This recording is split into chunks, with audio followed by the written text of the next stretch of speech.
സതിദേവിയുടെ ദേഹത്യാഗത്തിനുശേഷം ശിവഭഗവാൻ അന്തർലീനമായി തപസ്സിൽ മുഴുകുന്നു. കാലങ്ങൾ കടന്നുപോയെങ്കിലും അദ്ദേഹം ലോകം മറന്ന് തപസ്സിൽ തന്നെയാണ്. പാർവതിദേവി ഉഗ്രമായ തപസ്സിലൂടെ ഭഗവാന്റെ കൃപ നേടാൻ ശ്രമിക്കുന്നു. എന്നാൽ വർഷങ്ങൾ കഴിയുമ്പോഴും ശിവൻ പ്രത്യക്ഷമാകുന്നില്ല. ലോകം ഒരു മഹാപ്രത്യാഘാതത്തിന്റെ വക്കിൽ നിൽക്കുന്നു. താരകാസുരൻ അതിശക്തനായി ദേവഗണങ്ങൾക്ക് വലിയ ഭീഷണിയായി മാറുന്നു. അദ്ദേഹത്തെ തോൽപ്പിക്കാൻ കഴിയുക ശിവപാർവതിപുത്രൻ മാത്രമാണ്.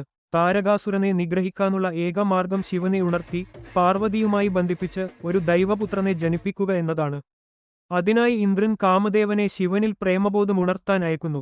കാമദേവൻ തന്റേതായ ഇഷ്ടം വിലക്കിയിരുന്നിട്ടും ധൈര്യത്തോടെ ശിവനിലേക്ക് അമ്പയക്കുന്നു. എന്നാൽ ഈ അവഗണന ശിവന്റെ കോപത്തെ ഉണർത്തുന്നു. ശിവൻ തൃക്കണ്ണ് തുറന്ന് കാമദേവനെ തണാളിയിൽ ഭസ്മമാക്കുന്നു.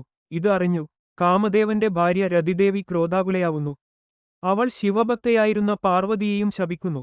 എനിക്ക് കുഞ്ഞു ജനിക്കാൻ മുൻപ് ഭർത്താവിനെ നഷ്ടമായി. നീയും ഒരിക്കലും മാതൃസുഖം അനുഭവിക്കരുത്. ഇന്ദ്രനും മഹാവിഷ്ണുവും രതിദേവിയെ സമാധാനിപ്പിച്ചു. കാമദേവൻ തിരിച്ചുവരും. പക്ഷേ പാർവതിയുടെ ശാപം തിരികെ എടുക്കാൻ കഴിഞ്ഞില്ല. അവളോട് മാതൃത്വം കിട്ടുമെങ്കിലും സ്വന്തം ഗർഭം ധരിക്കാൻ കഴിയില്ല. ഇതോടെ ഭാവിയിൽ കാർത്തികേയൻ ജനിക്കാനുള്ള വഴി തുറന്നു.